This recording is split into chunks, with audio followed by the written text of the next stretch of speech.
Robbie, obviously this is your first fight internationally, but you're not exactly traveling too far. Do you ever regret perhaps not fighting, in other parts of the world like Europe or Asia or Brazil or any places like that? No. I just go with the flow, and wherever they book me, that's where I show up and fight, I guess. You haven't spent much time outside though here, it looks like. Just hearing you talk yesterday, it's just all hanging out in the room pretty much? Yeah, hanging out in the room. It's a little cold out there, and it's 70 degrees in my room, so it's a little nicer. Does this type of weather, I don't know if this is a stupid question or not, but does it make it more challenging to cut weight for you guys, or is it just only if you're, doing things outside? Yeah, it doesn't make it hard for me. I've lived in the cold before, obviously not a place this cold, but just do everything indoors, bring your plastics, bring your sweats, and just go to work. And you're a guy who, in the past, your home was starting out at welterweight. You moved up to middleweight, came back down. Obviously, Dos Anjos is moving up a division here. What are the challenges that when you go up and you're fighting elite fighters at a weight class higher than where you're typically used to competing? How do you make adjustments for that? You just go out there and be as strong as you possibly can, and be tactical and try to beat the other guy up just like you would at the weight below. The pace might be a little slower, so there's definitely advantages to moving up. Would you ever consider going back to middleweight? No, not really. I feel like I'm good at this weight. I'm not too heavy. It's not a hard weight cut for me, so I feel comfortable.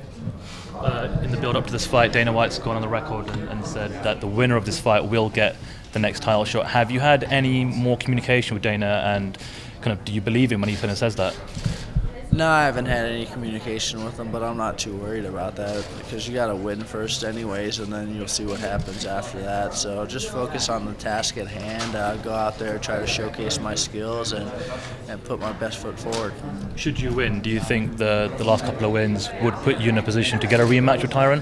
Yeah, obviously a win always gets you closer to your goals, so we'll see what happens. I know when you first came back to the UFC, it was a pretty frequent pace of fighting, and it's been a little bit slowed down this time. Tyron said yesterday that he's planning on getting shoulder surgery, which will keep him out, who knows how long. For you, if you win this fight, are you content with, taking some time off if you need to in order to get a title shot, or do you want to, keep the flow going here? I'm going with the feel. See how I feel, see what's going on around me. There's a lot of different variables. There's training partners getting ready for fights. There's coaches getting ready for fights. So you have to, and how I feel. So it's a lot of variables that I need to make sure are all aligned for me to take the fight. This is, I believe, your second fight under Henry Hooft and the Combat Club since leaving ATT, correct? What have they given you, and what have you got there that perhaps you weren't getting before at ATT? Really good. There's really good training partners everywhere I've gone. It's all about different skill sets, making sure I'm sharpening all my skills, working top to bottom. It's just a good atmosphere for me. Since you fought Donald Cerrone, earlier this year, he's lost a couple more in a row. Are you surprised to see him on this little skid right now that he's facing? I don't really pay much attention to everyone, and I'm not trying to be surprised or shocked by anything. It's just I'm living my life, and they're doing their things, and we're just watching. Fox is obviously a massive platform, so you're in the main event, you're headlining. If things go your way, you win. Will you have something prepared or planned to say, using that platform to try and get that title shot against Tyron? I don't have anything planned to say. I'm just gonna go out there and be me like I always am, and that's it. Last thing, a little more fun question here, but it's the holidays, New Year's coming up, all that stuff. Do you make New Year's resolutions, whether it's career-wise, personal-wise, family-wise, anything? Do you do that sort of thing or no? Not really. I just do those kinds of things every day, like things I want to change, how I want to improve, and just because it's a new year doesn't mean I should start something like. I'll just do that every day and every day of my life. If it happens in April, then do I have to wait until the 1st? So no, I don't do that. And after all these years, do you still enjoy doing the media? Oh, I love it. It's great. What's your favorite part about the media? answering all these questions, light shining in your eyes, all the good stuff. You told Brett Okamoto yesterday that you talk about with your friends all the things that we're kind of asking you about, right? Is that accurate? Was with the quote that you kind of gave him when he asked you what you talk about, at home with your friends when it comes to MMA, and you basically said, I talk about what you guys asked me about? Yeah, but I was joking because I don't talk about this shit. I'm at home relaxing, talking about other stuff in life. Is part of that because I don't know, is this a job? And like a lot of people when you don't want to take your job home. Is that part of it, or you need to compartmentalize your life a little bit, or maybe it's just no, because I've never really been much into this kind of stuff, and take a little step back. I don't need to be involved too much. Enjoy my fight, go home, relax. I train every day. I'm around fighters every day. I don't need to be in it all the time. Do you watch the UFC events on Saturday nights? Yeah, sometimes I do, sometimes I don't. So just all depends. If I have a guy fighting a guy I know, then I'll watch. Yeah.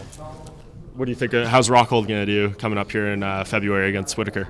Obviously, Rockhold's Whitaker's a really tough guy, so Rockhold's doing a great job training. He's got to get ready, and it's going to be a tough fight.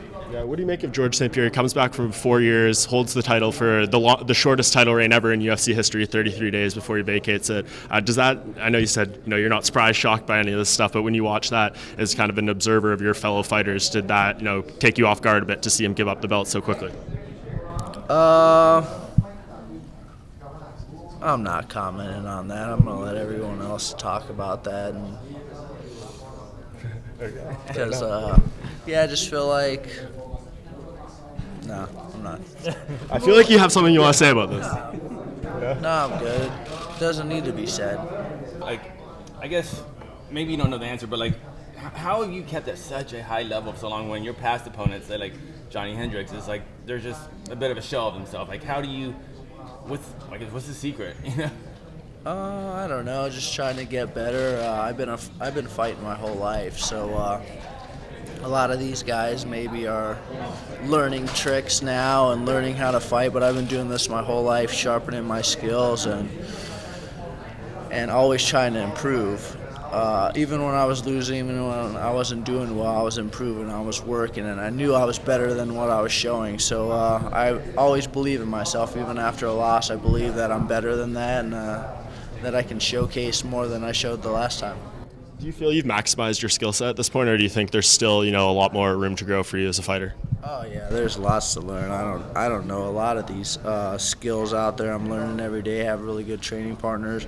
There's lots of different techniques out there. I mean, I don't know if anybody knows all the fighting techniques there are in the world. Have you thought about at any point how long you want to do this for, really, or is it just take it fight by fight, see how you feel? Yeah, fight by fight, see how I feel. I'm enjoying myself. My body feels good. My training partners are doing a great job with me, and I'm learning, so it's nice. You're talking about learning new techniques and everything. I saw someone tweeted, it might not be true, but since your Strike Force run all the way through here, you haven't made one submission. You haven't done one submission attempt. Your entire last 20 fights. Yeah. But I assume you train submissions. It's just when it comes down to fight night, you just haven't seen the opportunity, or yeah, the opportunity to just present itself with a bow, hey, here I am, take this. Yeah, I work on all the aspects. I've been training in grappling for 17 years, and it's just not something I look for in fights, and it hasn't really presented itself, and I'm not looking to grind somebody out with a submission, I guess. When you're training, though, do you enjoy the grappling part as far as the training process? Yeah, and I enjoy the work. That's actually a kind of grappling for me, so I just kind of go through the motions, make sure I'm strong in those positions, make sure I'm good on the bottom, strong on top, and yeah, it's more like when I train more for fighting. Then I'm not trying to score points, I guess. I'm trying to get into a dominant position, lock a guy down, and beat him up if I am grappling. And as we're talking about kind of weird stats here, you have the highest takedown accuracy in UFC history. I think it's like 77%. And minimum 20 takedown attempts kind of qualifies you for that. I don't know how many you actually have, maybe 21 or 22. But does that surprise you as well that you've? Yeah. But still, even then, 76% of 20 is pretty good, right? Yeah, it's all right. It's the best in UFC history. It's better than all. Yeah, I just look for the best right opportunities to get takedowns and easy takedowns, like stuff where I'm not going to waste too much energy and blow through the guy and get an easy takedown.